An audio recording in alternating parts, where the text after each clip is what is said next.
Meanwhile, the risk of a nuclear disaster in Ukraine is growing. Earlier this month, the country's largest nuclear plant caught fire, and this week a power outage was reported at the Chernobyl nuclear plant. And both these incidents have led to fears of a possible tragedy or radioactive elements getting leaked into the atmosphere.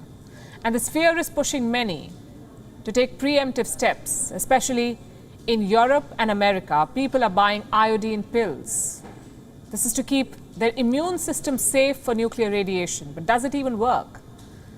And should we start stocking them already? Here's a report.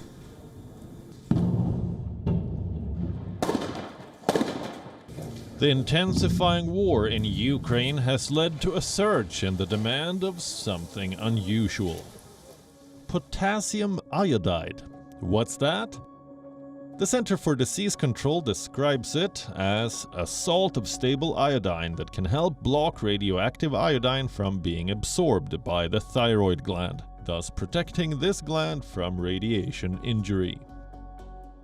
In simpler terms, potassium iodide combats nuclear radiation. It can guard the body's immune system in the event of a nuclear war, the chances of which are increasingly growing. On the 4th of March, fighting between Russian and Ukrainian forces led to a fire at the Zaporizhzhia nuclear plant, the largest nuclear plant in all of Europe. Fortunately, the fire was extinguished before it could reach the plant's reactors.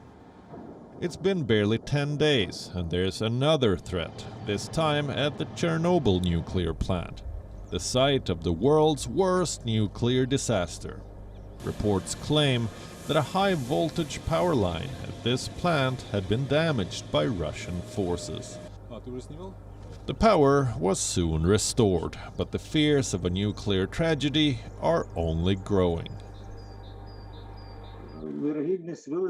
If the missile rocket gets there, the shelter object could be destroyed.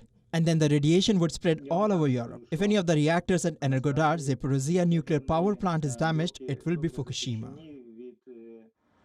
Back in Europe, these developments have triggered panic. There's a growing fear that radioactive iodine could soon get released in the atmosphere.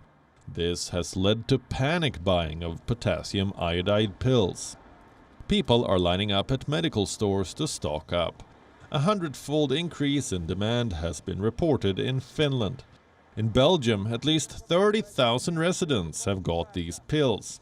There's panic buying in America too. Inventories are running out of stocks. Prices are rising by the day, while the fear seems to be justified. The big question is, how safe are potassium iodide tablets? The CDC says these tablets work, but only for 24 hours. Meaning they can block the intake of radioactive iodine for just 1 day. Furthermore, it says that these tablets should not be taken unless there is actually a risk of a nuclear exposure. Which means that ingesting the medicine preventatively and without supervision could end up doing more harm than good. WION is now available in your country. Download the app now and get all the news on the move.